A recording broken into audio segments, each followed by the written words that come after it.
Ouais. Ça je vous expliquerai dans une future vidéo. Salut tout le monde, c'est TheFaille et bienvenue dans cette vidéo que vous attendez tous. Non, absolument personne ne l'attend. Mais comme j'ai vu que c'était un peu ce qui se faisait pas mal dans le milieu du jeu de société, je me suis dit cette année, mais je peux tenter d'en faire un top 10 des jeux de 2023. Je vais plutôt dire mon top 10 parce que j'ai pas joué à tout dans l'année, mais j'ai quand même, grâce à pas mal d'éditeurs, pu jouer à beaucoup de jeux, grâce au salon, jouer à beaucoup de jeux, et surtout j'ai pu expérimenter pas mal de jeux différents, j'ai pu surtout y jouer plusieurs fois, ça c'est pour moi très important, parce que le nombre de jeux que j'ai trouvé cool, mais que j'ai joué finalement qu'une fois et que je ne ressortirai probablement jamais, waouh, il y en a quand même pas mal. Aujourd'hui c'est donc mon top 10 des jeux de 2023, et je ne vous oublie pas, vous aurez des cadeaux à la fin, en tout cas 2 jeux à gagner, comme d'habitude un petit concours pour les gagner, avec des frais de port à payer, parce que c'est moi qui l'envoie. Soyez prévenus. On va commencer de ce pas par mon top 10 de l'année 2023.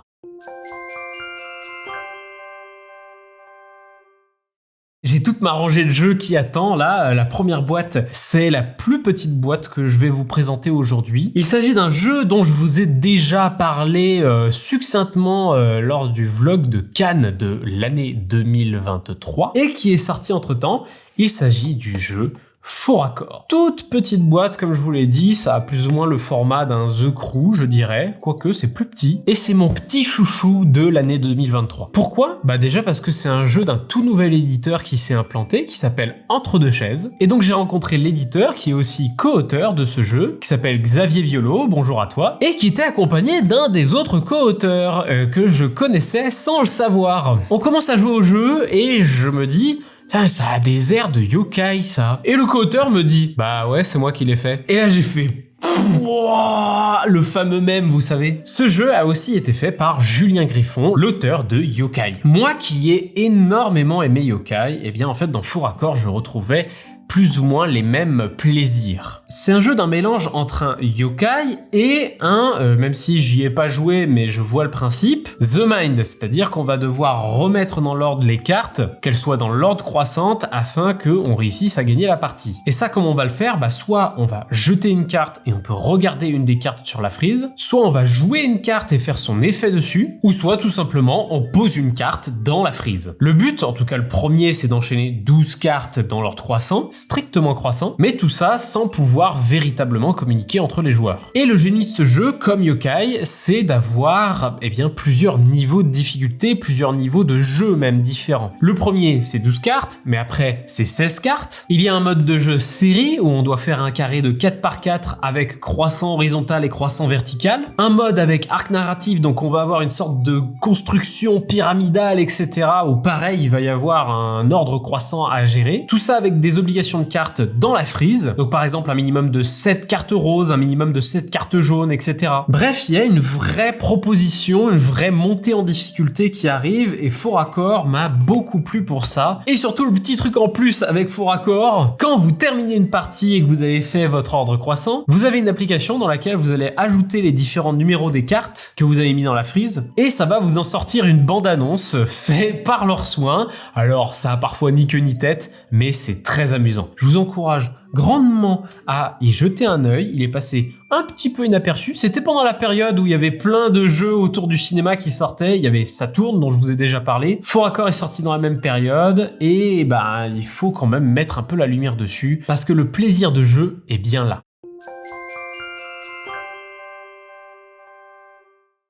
On continue ce top avec le top 9. Et le top 9, vous allez pouvoir en gagner un exemplaire et même un gros exemplaire. Je vais essayer d'être un peu plus rapide parce que sinon cette vidéo va durer 10 ans. Ce jeu qui est top 9 dans ma liste, il fait un peu grincer des dents puisqu'il s'agit...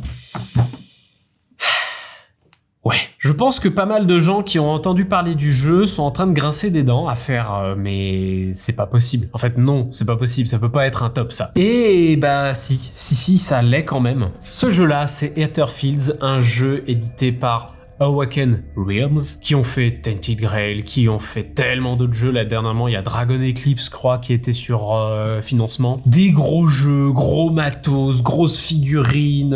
Est-ce que ça sert à quelque chose? Est-ce que ça sert à rien? Un peu les deux. Et surtout des jeux qui sont en général touffus, mais pas dans le bon sens du terme. Mais du coup, pourquoi ce jeu se retrouve en top 9 de 2023? C'est parce que j'ai très envie de finir la campagne, voire d'autres campagnes, parce que l'immersion du jeu est complètement folle, parce que la mécanique, bien que simpliste, eh bien en fait, elle suffit largement à être dans les différents scénarios que propose le jeu. Visuellement, ça claque d'un niveau à un autre, ça n'a rien à voir, et ça c'est incroyable. L'expérience est vraiment là dans Etherfields. J'en ai vite fait parler en short de ce fameux problème qu'a ce jeu, parce qu'il a eu beaucoup de travers, beaucoup de problèmes, et théoriquement il les a encore. Beaucoup de gens qui trouvent que ce jeu, il a un gros problème, et en soi c'est vrai, c'est sa règle de jeu. En fait ce qui est bizarre, c'est quand on lit la règle du jeu, tout va bien, vraiment, on lit les trucs, on comprend tout, etc. Et arrive la phase des songes. Et quand on arrive à la phase des songes, on ne comprend rien du tout. Est-ce que c'est un niveau en plus? Est-ce que c'est juste un monstre qui apparaît? Enfin vraiment on comprend rien, surtout que ça se passe entre les rêves qui sont plus ou moins un scénario. C'est un jeu qui malheureusement a une règle qui est déjà à sa 2.0 et qui est toujours aussi flinguée. Après je me mets à la place des auteurs et je me dis que j'aurais pas aimé écrire la règle de ce jeu, parce que c'est un enfer quand même à comprendre, on est d'accord. Et ce que je répondais dans mon short YouTube, c'est que il y a plein de youtubeurs sur internet, profitez-en. Notamment moi pour Etherfields, je remercie Etrigan, parce que c'est Etrigan qui m'a permis de comprendre comment fonctionne Etherfields. Vous savez, Etrigan fait des vidéos de plusieurs heures où du coup parfois on le voit galérer à réfléchir à comment fonctionne la règle. Il va même aller chercher sur Board Game Geek, je l'ai fait aussi. Et ces vidéos, elles sont là pour ça aussi, pour pouvoir comprendre les jeux, pour voir comment les gens jouent à tel jeu, pour savoir est-ce qu'on a bien joué à tel jeu. Donc profitez-en, les youtubeurs sont là pour ça, et merci Etrigan, grâce à toi j'ai pu vraiment m'impliquer, vraiment comprendre Etherfields, et tous ces scénarios que j'ai fait de ce jeu, à chaque fois je me fais waouh! On a quelque chose de drastiquement différent à chaque partie. Le plus étonnant avec Etherfields, c'est justement ça, c'est on rentre dans un scénario, mais en fait vous ne savez pas ce que vous allez devoir y faire. On a eu un scénario où il fallait écraser des cafards, comment on faisait, on savait pas, pendant plusieurs tours, on savait toujours pas, et à un moment ça s'est enfin présenté devant nous, donc on a pu le faire. Un autre scénario, c'était un côté labyrinthique, etc. En plus de ça, il y a un livre des scripts qui permet de se mettre à fond dans l'histoire parce que l'écriture est géniale. L'univers graphique claque complètement, il y a vraiment quelque chose qui se passe sur la table. Et malgré ces fameux défauts de règles, on est tellement dedans parce qu'on a envie vraiment de voir ce qu'il y a plus loin, de découvrir ce qu'il y a dans ce jeu. Il y a vraiment tout un truc qui est proposé avec Etherfields et je vous propose de lui donner une seconde chance si vous l'avez pris et que vous vous êtes fait « Ah putain, c'est chiant, on comprend rien, etc. » Il y a quelque chose qui se passe dans Etherfields, je suis d'accord qu'il est très dur d'entrer dans le jeu. Moi, j'avais dit à mes joueurs, on ne sort pas de la table tant qu'on n'a pas fait 3 ou 4 scénarios. Et grâce à ça, ça nous a permis de nous roder et bien de comprendre le jeu et franchement, on n'en sort pas du tout déçu. Donc Etherfields, je n'en ferai pas une règle de jeu, mais il y a bien assez de youtubeurs qui en ont parlé, qui ont fait soit des règles de jeu, soit des parties. Regardez des parties, je vous le conseille vraiment. Et Etherfields, je vous en fais gagner. Vous aurez la possibilité à la fin de cette vidéo de gagner un exemplaire d'Etherfields, un pack 5e joueur, un pack de créatures, et puis le petit artbook qui fait plaisir. Oui, ça commence à faire tellement qu'on me voit plus en fait. Comment on gagne tout ça? Eh bien ça, je vous le dis à la fin de la vidéo. Et juste que le gagnant soit prévenu, je le redis, vous paierez les frais de port. Cette boîte pèse un peu lourd, donc apprêtez-vous à payer un peu plus que d'habitude. Habituellement, je suis autour des 5 €. Là, ça va pas être 5 €. Mais c'est toujours moins cher que le jeu de base. Bref, top 8.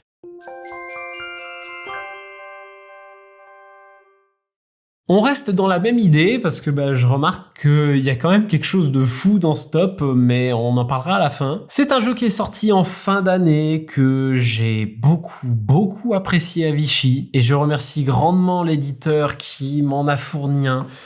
Il s'agit d'Heredity. Heredity, top 8 de l'année 2023 et il le mérite tellement. Heredity, je vais pas pouvoir vous montrer grand chose, même en images d'illustration, parce que c'est un jeu qu'il faut vivre. C'est un jeu fabuleux d'immersion. Les jeux, j'avoue qu'il y en a pas mal que j'aime pour le gameplay. Aetherfields et Heredity ont ce point commun que je les adore surtout pour leur immersion qu'ils apportent. Heredity, c'est une sorte de dungeon crawler dans le sens où vous allez simplement vous déplacer de lieu en lieu, faire des actions, taper, fouiller, des choses comme ça, des trucs assez classiques, avec un système d'action où vous placez des jetons sur une de vos cartes personnages, et lorsque votre personnage est blessé, vous allez retourner la carte et vous aurez donc moins d'actions possibles sur votre carte. Donc en soi, rien de fabuleux, mais c'est cette immersion qu'apporte le jeu qui est impressionnante. Je pense notamment avec cette mécanique de la frise chronologique qui va s'agrandir au fur et à mesure de la partie et qui va ajouter de plus en plus d'événements. Vous allez aller dans une pièce, vous allez faire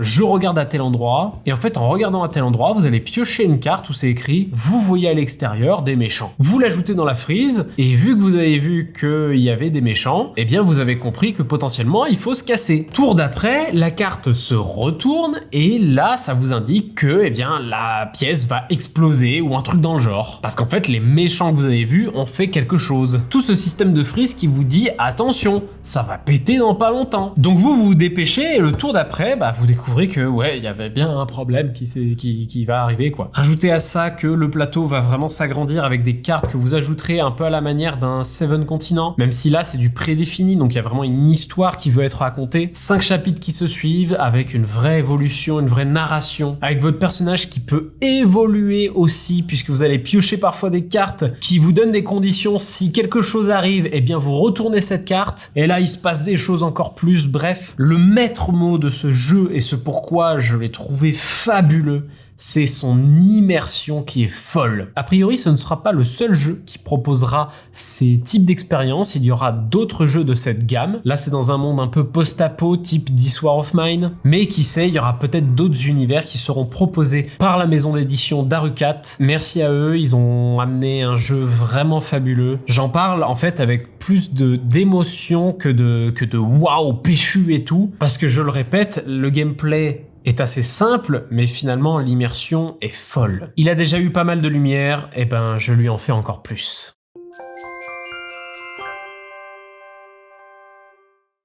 Le jeu suivant, j'en ai parlé lors du Paris et ludique, et je vais en reparler aujourd'hui parce que il est top 7. Ah, ce jeu qui a une grosse boîte, qui peut contenir du coup une deuxième boîte, il s'agit du fameux Castle of Mad King Ludwig, ou les extravagants châteaux de Bavière. Alors j'ai beaucoup hésité à le mettre parce que malgré tout c'est pas un jeu de 2023 en soi. Il est arrivé en France en 2023, mais ça fait je crois depuis 2016 qu'il existe ce jeu, je dois dire une connerie, mais bref. C'est sûrement un des jeux qui m'a le plus fait ressentir le reviens-y. Dans Castle of Mad King Ludwig, le but est simplement de créer son château. Et selon comment vous agencez les différentes pièces de votre château, vous allez accumuler de plus en plus de points de victoire. Si vous respectez des conditions de fin de partie, vous allez choper de plus en plus de points de victoire, etc., etc.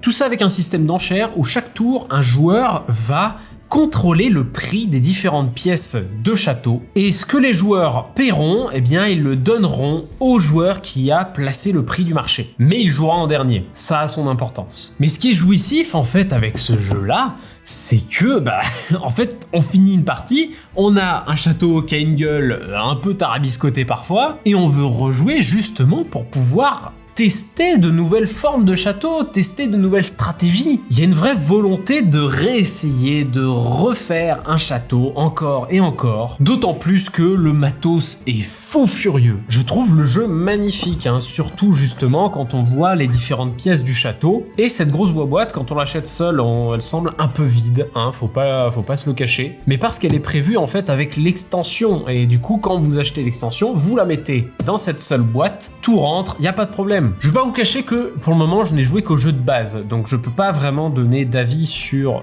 les extensions. Ce qui est certain, c'est que le jeu de base, j'y prends déjà beaucoup mon pied et j'adore pouvoir refaire encore des châteaux, encore et encore. Il y a des conditions de pause, des moments où vous avez le droit de poser comme ça, mais d'autres pas comme ça. Vous pouvez perdre des points de victoire si vous mettez des salles avec une mandoline à côté d'autres. Ce jeu est très certainement un de mes jeux à points préférés de l'année. Ce jeu-là, j'en parlerai encore plus dans une future vidéo qui sortira bientôt. Donc je vais passer au top 6, mais pour le moment, retenez que waouh, Castle of Mad King Ludwig, c'est un de mes préférés de l'année de très très loin.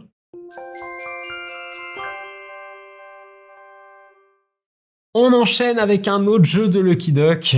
Oui, je sais, vous allez dire, oh là, encore Lucky Duck, encore Lucky Duck. Il a failli avoir un autre jeu de Lucky Duck dans ce top. Mais bon, celui-là, j'étais obligé parce que, vous le savez, je suis un grand amoureux du jeu Planet Apocalypse. Et dès qu'un jeu me propose des sensations Planet Apocalypse, je tombe très facilement amoureux. Ce jeu-là est magnifique. Il s'agit de Vagrant Song. Vagrant Song, comme pour Castle of Mad King Ludwig, d'ailleurs j'en parlerai encore dans une autre vidéo plus tard, mais il est top 6 cette année parce que c'est un peu plus ou moins l'évidence de l'année. C'est pas vraiment de surprise que je l'aime ce jeu, vraiment. Parce qu'il a tout ce que j'aime, c'est-à-dire de la coopération avec des personnages asymétriques, une campagne qui fait évoluer les personnages, qui fait évoluer la manière de jouer, chaque boss qui est complètement différent d'une partie à l'autre et qui du coup amène une vraie stratégie, une vraie nuance entre les différentes parties. Des moments où vous comprenez rien du tout, rien que dans le premier scénario où vous voyez le boss vous fuir complètement. Et en fait, vous vous rendez compte que je vous laisse jouer au jeu pour découvrir. Vagrant Song, c'est des standees en acrylique, Vagrant Song c'est un univers graphique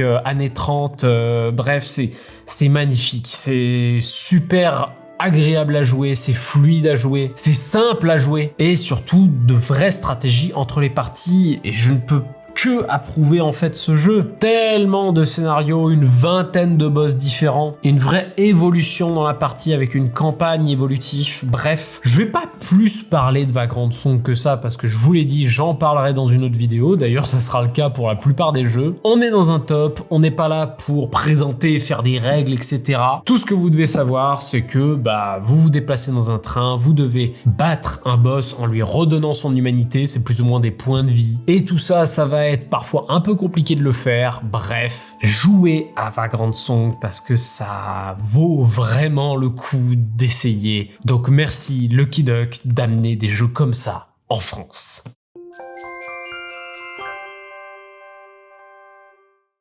On arrive au top 5 et c'est le deuxième jeu que vous pouvez gagner dans cette vidéo. Un jeu qui apparaîtra aussi dans une autre vidéo, mais je vais essayer de vous en parler quand même un petit peu. Il s'agit d'un jeu de Don't Panic Games, le fameux Beast. J'ai fait le salon Octogone en testant pas mal de jeux et j'avais pas trouvé vraiment la perle, le jeu qui me donnait envie d'y rejouer, le jeu qui me fait waouh. Beast, eh ben lui, c'est le cas. Beast est un jeu asymétrique dans le sens où il y a un joueur qui va jouer un rôle et les autres joueurs qui vont jouer d'autres rôles. Ici, ça va être un joueur qui joue la bête et les autres joueurs qui vont jouer les chasseurs. Le but pour la bête, c'est d'accomplir des objectifs comme tuer des colons qui sont placés sur la carte et les joueurs, c'est de trouver la bête et de la tuer ou au moins l'empêcher d'accomplir ses objectifs. Beast, pour moi, c'est un waouh. Parce qu'en termes de gameplay, j'ai vraiment fait ah ouais, on peut carrément avoir cette sensation de jeu là. Alors peut-être que c'est une sensation qu'on ressent dans La Bête, qu'on ressent dans Mind MGMT, mais déjà j'y ai pas joué à ces jeux là, donc ça va être compliqué de faire la comparaison. Mais j'ai beaucoup apprécié cette proposition de, en fait, le joueur tout seul n'est pas surpuissant. Le joueur tout seul doit tout faire en sorte pour ne pas se faire repérer par les autres joueurs. Le problème, c'est qu'à chaque action qu'on fait en tant que bête,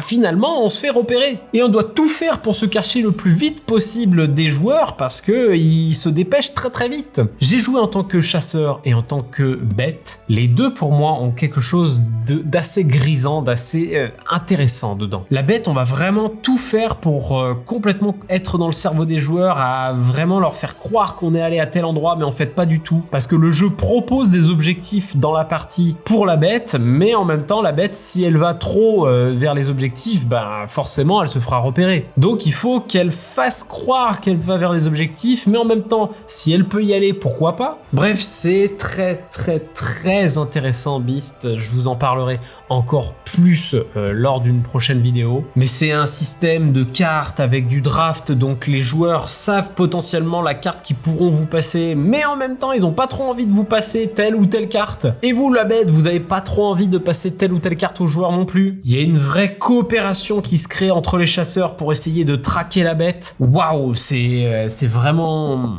Ah, je trouve pas de mots précis pour dire ce qui se passe dans Beast, mais il y a vraiment quelque chose qui se passe autour du plateau. Un vrai cache-cache avec un petit côté Cthulhu Wars Gloranta, dans le sens où plus la partie avance, plus vous gagnez en puissance, et ça... Waouh, qu'est-ce que ça marche! Plusieurs bêtes différentes, plusieurs chasseurs différents qui renouvellent les parties où on n'aura jamais la même manière de jouer. Waouh, Beast pour moi c'est un grand oui quoi! Top 5 de cette année et aussi un jeu à gagner, donc à la fin de la vidéo vous pourrez participer pour gagner un exemplaire de Beast. Et comme pour Etherfields, même si Etherfields ça sera le pire, il y aura des frais de port à payer, un petit peu plus cher que dans les autres jeux que j'ai fait gagner sur cette chaîne. Foncez-y parce que l'expérience de jeu en vaut la peine, vraiment.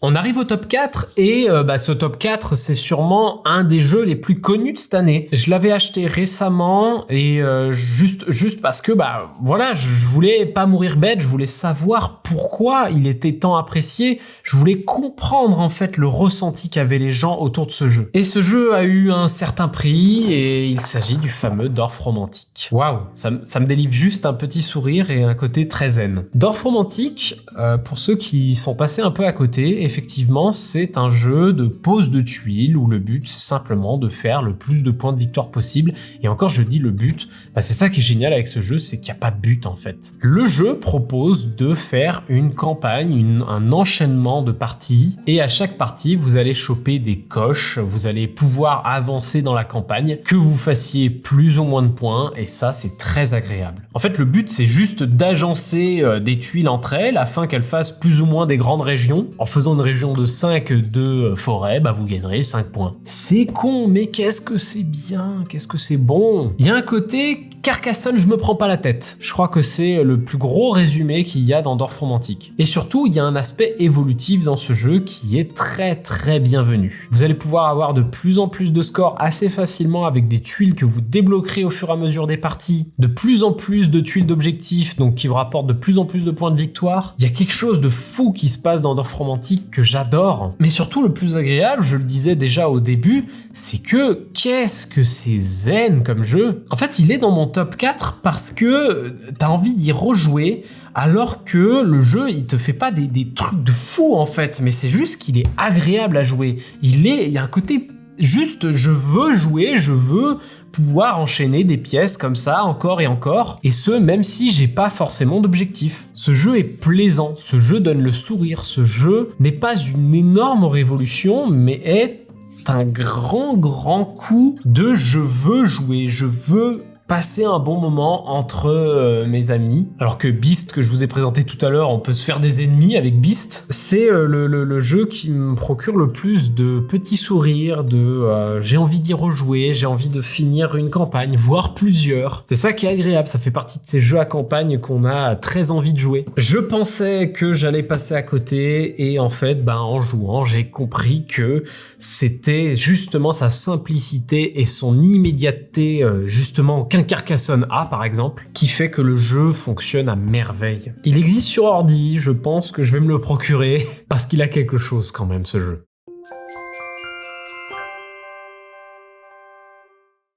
Avant d'arriver au top 3, j'ai décidé de vous faire une liste des outsiders, des jeux qui ne sont finalement pas rentrés dans mon top 10. Parce qu'on a toujours envie de tricher, envie de dire plus de jeux que ce qu'on avait prévu. 5 jeux dont je vais parler assez rapidement, le premier étant Tomorrow. Tomorrow, c'est un jeu de cartes à 2 asymétrique où le but pour un des joueurs, c'est d'accumuler un certain nombre de jetons rébellion et le but pour l'autre joueur, c'est d'arrêter 3 leaders rebelles. Donc un joueur qui joue les agents, un joueur qui joue les rebelles et il y a une vibe de fou qui se passe dans ce jeu. Surtout qu'il y a vraiment un parti pris de faire 10 cartes d'un côté, 10 cartes de l'autre qui vous permet en plein milieu de dire « Ah mais il a pas joué cette carte donc je vais peut-être jouer cette carte là qui va me permettre d'avancer dans la partie. » Tomorrow, un jeu que je sors facilement. En autre jeu, et je vous en ai déjà parlé début d'année, c'est Radlands. Le merveilleux Radlands, jeu à 2 aussi, avec un principe de non-méta, c'est-à-dire un deck commun au centre du plateau où les 2 joueurs vont piocher dans ce même deck. Le but étant de protéger sa cité. Je vous en avais pas mal parlé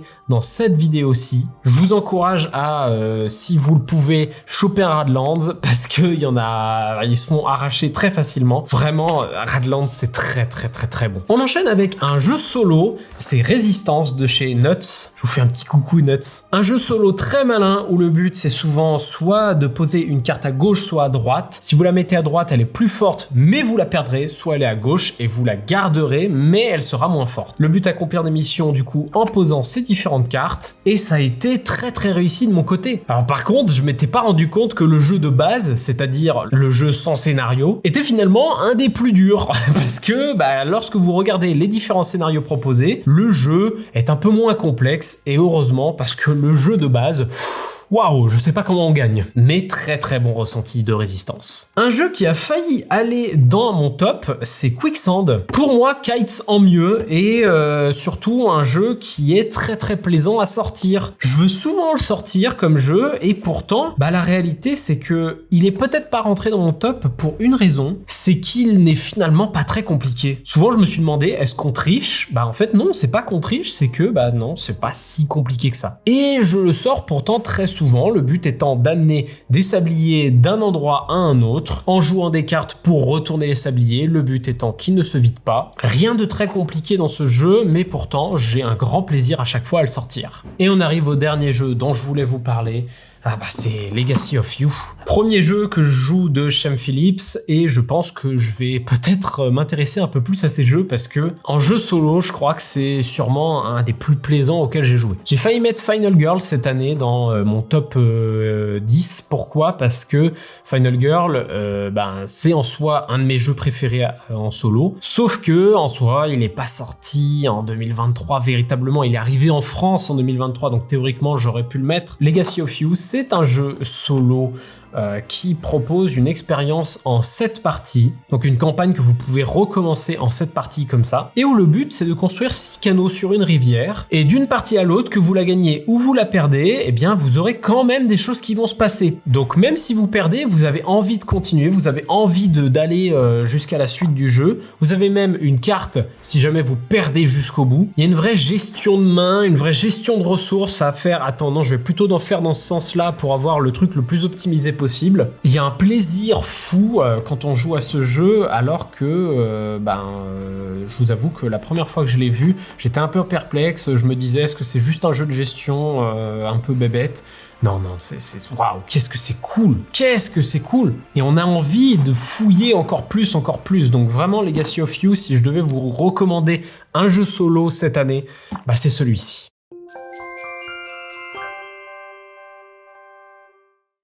On arrive au top 3 et je vous cache pas que c'est dur de mettre un top 3. Parce que ça veut dire échelonner des jeux et pourtant il y a des moments où on a plus envie de jouer à un jeu qu'un autre. Vous avez vu déjà dans les autres jeux que je vous ai présentés que il y avait des jeux où j'étais peut-être plus enthousiaste et pourtant je les avais mis moins haut, enfin un truc comme ça. Mais j'ai essayé de faire un top 10 en fonction de ce que je préférais malgré tout. En top 3 cette année, un autre jeu assez connu, donc Comdorf Romantique, il a fait quand même beaucoup parler de lui, puisqu'il s'agit du fameux Skyteam. J'en avais très succinctement entendu parler à Vichy. Je savais pas vraiment que c'était le jeu qui avait le plus fait de bruit à Vichy. Et quelque part, c'est pas grave si j'ai pas réussi à jouer à Vichy parce qu'apparemment, il y avait jamais de la place. Du coup, je me suis rabattu à Octogone pour le tester et j'ai pu le tester et Waouh! Qu'est-ce que c'est bien! Qu'est-ce que c'est bien SkyTeam! SkyTeam, c'est un jeu coop à 2 dans lequel vous ne pouvez pas discuter avec votre partenaire. Vous allez balancer des dés et les placer sur un plateau qui vont gérer plusieurs aspects d'un avion. Que ce soit l'assiette, que ce soit l'altitude, que ce soit la vitesse, que ce soit les freins, que ce soit de faire du café.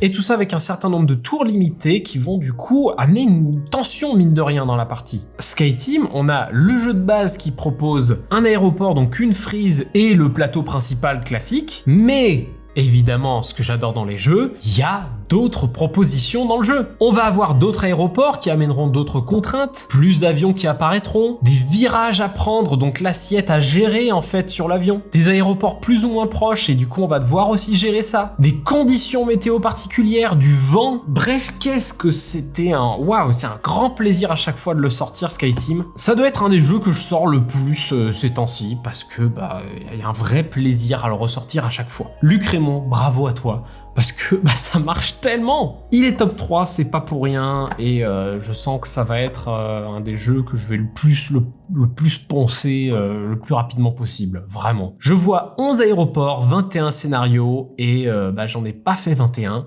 mais j'ai hâte de faire les 21.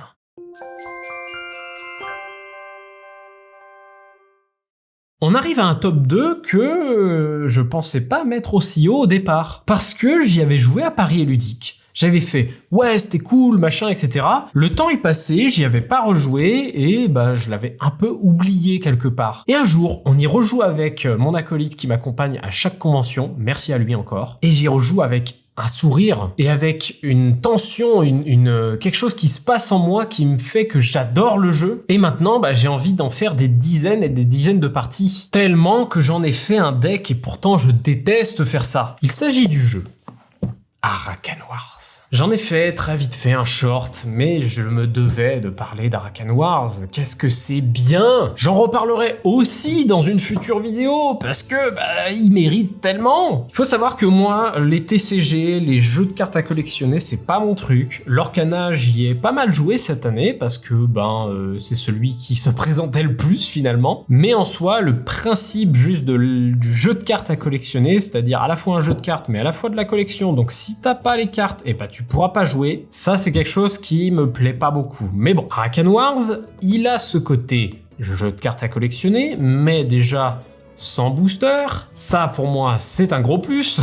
Avec des decks préfaits déjà dans la boîte de base. Ça, c'est un gros truc pour moi aussi. Et un vrai parti pris dans la stratégie, dans la construction de deck, dans ce qui se passe dans les parties, une simplicité extrême, et vous avez là un jeu qui pète le feu. Les parties pris, c'est quoi? C'est déjà d'avoir un plateau sur lequel vous allez vous affronter. Vous allez poser vos cartes sur ce plateau, et selon l'agencement que vous allez placer, vous allez potentiellement pouvoir faire des attaques groupées contre une autre carte et réduire du coup les forces de l'adversaire. La deuxième particularité, chaque joueur ont 23 cartes et dans la partie, vous allez voir, pas forcément jouer, mais voir vos 23 cartes. Et dans un jeu de cartes, en général, voir toutes ces cartes, c'est pas souvent, hein. Et surtout, 4 factions qui ont des styles de jeu vraiment différents. Les rouges sont très bourrins, les bleus sont très spécialistes, les verts sont très défensifs, et les gris tapent en nombre et surtout paquets, ils sont là pour jouer ensemble, et ça marche du feu de Dieu ces 4 différents gameplays. Au début, j'avais joué le vert, que j'ai trouvé très sympa, puis j'avais joué le gris, que j'ai trouvé intéressant, mais il me manquait un truc, et le rouge, j'étais persuadé que j'aimerais pas, et finalement, c'est la seule faction où j'ai fait un deck. Il faut savoir que moi, je déteste faire des decks. Je déteste ça. Mais cette règle du 23 cartes, 125 points, finalement, j'ai fait ce deck. Arakan Wars, c'est mon top 2 et pas des moindres parce que c'est un jeu d'affrontement qui, en plus de ça, est extrêmement simple. Chaque tour, on joue 2 cartes face cachée, un joueur puis l'autre, on les retourne ensemble et puis un joueur puis l'autre, on va les activer dans l'ordre qu'on souhaite. Vraiment, c'est d'une simplicité, les stats sont d'une simplicité, il n'y a pas trop de texte sur les cartes, donc en plus de ça, il n'y a pas des effets dans tous les sens qui se développent. Arakan Wars, c'est pas mon top 2 pour rien. Et bravo! Bravo, ceux qui ont fait ce jeu, bravo. Des Français en plus. Je manquerai pas de potentiellement y jouer autant que God Tier, par exemple.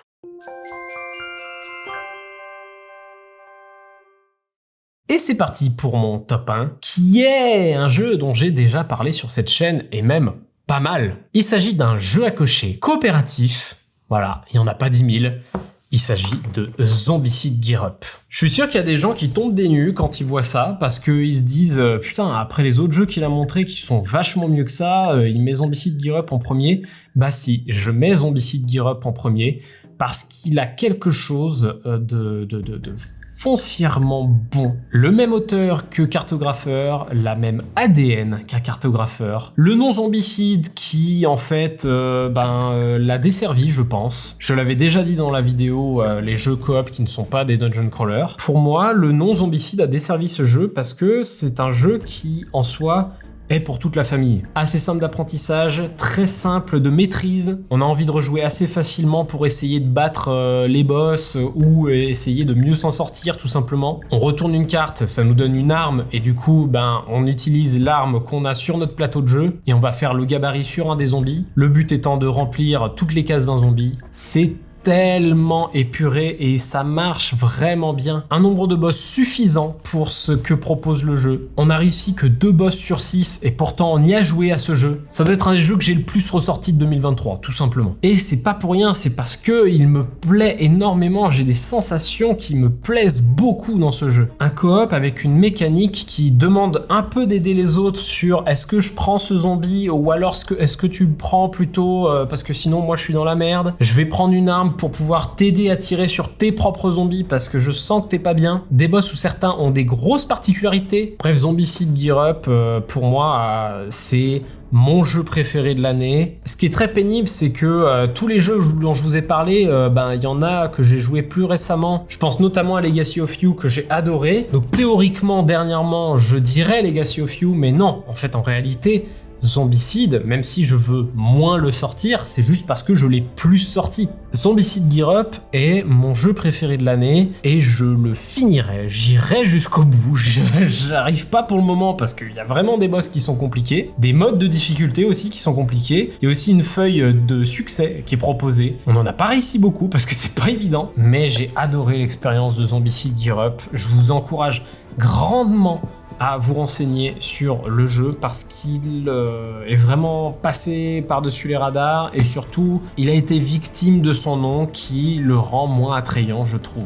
Parce que si on n'aime pas les zombies, si on n'aime pas Zombicide, si on n'aime pas les univers typés sérieux, enfin typés bourrins comme ça se vendra pas auprès de famille. Pour moi, un reskin de ce jeu serait bienvenu pour qu'il soit joué par des familles car je l'ai fait jouer à des familles et les familles sont toutes là pour me dire mais je l'aurais jamais acheté si tu me l'avais pas fait tester. Zombicide Gear Up, mon top 1, vous l'avez compris. Je vous ai compris. Restez encore parce qu'il y a 2 jeux à gagner. Vous avez un pack Etherfields avec la boîte de base, le pack 5 joueurs, des créatures alternatives et un artbook. Et l'autre jeu, il s'agit de Beast que vous pouvez gagner. Les deux sont offerts par Asmodee d'un côté et Don't Panic Games de l'autre. Remerciez-les. Car je vais vous demander en commentaire pour pouvoir participer à ces concours de mettre le mot top 10 tout collé et évidemment de me présenter votre top 10 de l'année. Alors pour participer au concours, c'est juste top 10, mais je serais curieux quand même de découvrir votre top de l'année. Si vous souhaitez acheter vos jeux et que vous voulez soutenir la chaîne, vous pouvez le faire en commandant vos jeux sur déclicludique.fr en mettant le code LISEFY qui vous donne 10% sur tout le magasin Déclic Ludique et je toucherai une commission sur chacune des commandes. Merci tout le monde d'avoir regardé cette vidéo. Abonnez-vous à la chaîne pour ne pas rater les prochaines et d'ici là, moi je vous dis salut. Et on est reparti pour 2024.